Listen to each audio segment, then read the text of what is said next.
So we finally got the big news in the NHL. The 2014 playoff has officially been approved.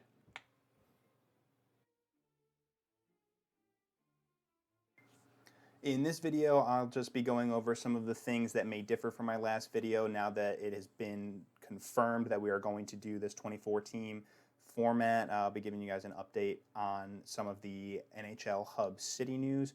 But before we do that, why don't you skate down the ice and nothing fancy, no deeks, just a good hard wrist shot right into the like button, because if you don't, YouTube's not going to share this video with anybody else. And then go ahead and hit the subscribe and notification bell.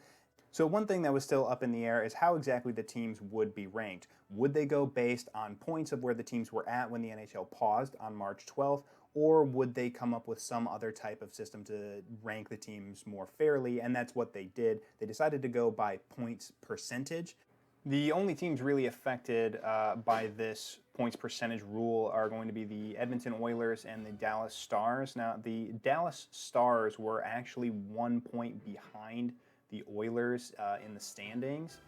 However, they had played 2 fewer games, and so their points percentage is obviously a little bit higher than the Oilers. So the Dallas Stars will be getting that 4th place spot and getting their bye into the standard 8-team playoff, whereas the Edmonton Oilers will drop to the 5th seed and have to play a play-in round against the 12th seeded Chicago Blackhawks. So the format's pretty straightforward. 12 teams from each conference are into the playoffs. Seeds 5 through 12 will have to play each other in 5-game series before you to qualify to get into the standard 8-team playoffs.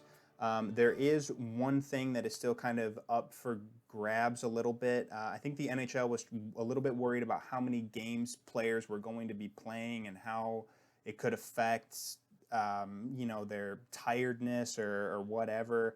And so as of right now, there is a possibility that the first round of the actual playoffs, the 8-team playoff, could also be a 5-game series, which would differ from any other year. Usually any other year, COVID-19 never happened, and it's a normal season, right? The first round of the NHL playoffs is always a best of 7. Every round is a best of 7, just like the NBA.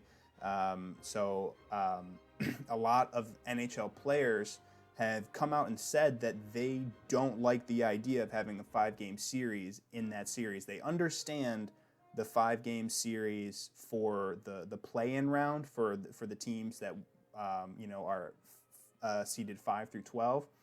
But a lot of players are saying that they want that first round series to continue to be a 7-game series. And I completely understand that, because if you end up running into some opponent with like a hot goalie, like, I don't know, maybe Carey Price of the Montreal Canadiens, you probably wouldn't want to play him in a 5-game series because the dude can steal at least 2 games. So I think that they should definitely do a 7-game series in the first round. I think it would be the best integrity. And the NHL has not made an official statement on that. They said it will either be a 5-game series or a 7-game series, but hopefully we will see best of 7. What will the top 4 teams in each conference be doing while these mini playoffs are being played, the play-in round? There is going to be a round robin between those top 4 teams in each conference. The NHL has said that it's going to be, help determine their seeding between those top 4 teams. They're already in, they get a bye, but these games are going to have some type of meaning to decide where they rank. And to be honest, I think that's kind of a bit silly. I don't think that they should do that. I think that, one, those teams are already in the top 4, so they've earned their playoff spots. They shouldn't have to compete any further than that. And then as far as home ice is concerned, in the Western Conference, it's a little bit closer. But in the Eastern Conference, the Boston Bruins were far and away going to win the top seed in the Eastern Conference. And then on top of that, the NHL has officially given the Boston Bruins this season's President's Trophy, which is the trophy given to the #1 ranked team during the regular season. And so it just seems a little bit weird to me to jeopardize the Bruins' home ice advantage, but then give them a trophy that says you have home ice advantage in the playoffs. To the NHL hub cities and where these games are going to be played, they have determined that it's going to be 2 cities that they are going to use, one for the East and one for the West.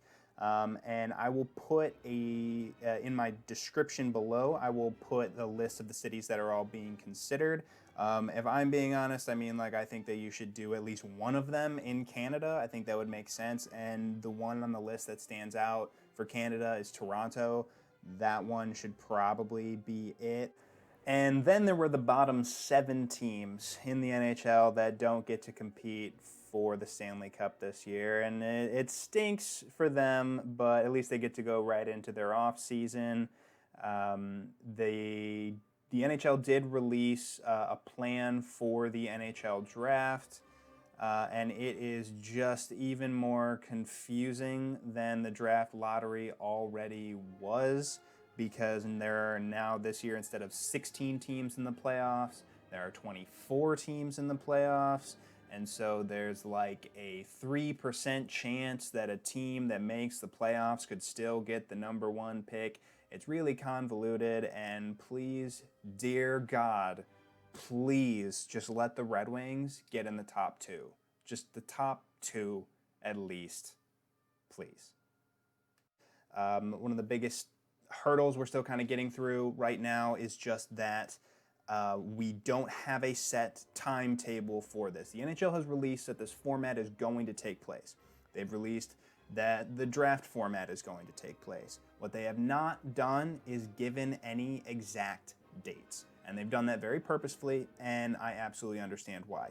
During this crisis, during this pandemic, the health and safety of everyone involved, the players, coaches, staff, arena personnel, everyone, the safety of everyone is going to be the #1 concern, period. So understand why there haven't been any dates given out. The tentative idea is that we could start seeing games sometime in July. So a little bit more than a month out from seeing any hockey actually being played. But at least there is a structure, and we know what it is going to look like when games actually start taking place.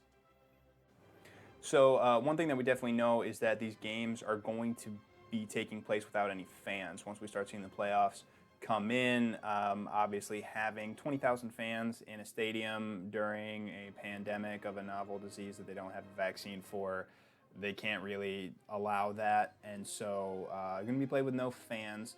And I think it'll make it really interesting to hear playoff hockey. I'm wondering, without 20,000 people yelling and screaming in the in the stands, how much is going to get picked up by the microphones. I think that'll be, you might hear 1 or 2 words that aren't supposed to make it onto the air. I think that'll be pretty fun. We'll see. They might have to put in a pretty solid delay. We'll get the old 10-second delay on coverage, but I think it'll be really interesting. Playoff hockey, you have such a huge advantage being at home. If you win home ice advantage, your home crowd, goes nuts. You can ask any crowd for playoff hockey. I mean, and even in places that you don't always think would have lots of fans during the playoffs, they go absolutely crazy for their team during the playoffs. And so, it might be tough on some of these teams that aren't going to get their home ice advantage, really, because not only they're not going to be playing in their home city, but there's not going to be any fans at the game anyway. So to sum up where we're at with playoff hockey, 1, we know that we are getting the 24-team playoff format. 2, we don't know when these games are actually going to take place. I mean, probably July, but, with COVID-19, we never know exactly. Hopefully we will have something set in stone coming up soon, but as of right now, we don't have any dates. 3, we know that they're going to be played in 2 hub cities. one for the Eastern Conference, one for the Western Conference. There's been mention that the Stanley Cup final may take place in just one of those two hub cities, but that has not been officially determined yet either. So those are the three main takeaways from today. Thanks for watching. I really appreciate you guys. Just want to let you know that there is now a Just Hockey Talk Instagram page. I'll be posting on that daily so that you can get your Just Hockey Talk information between videos. I want to say I really appreciate you guys taking the time to watch the video. If you could hit the like button, that would really help me out, and then go ahead and subscribe and hit that notification bell so you don't miss out on any future content. Really appreciate you guys, and again, thanks for watching.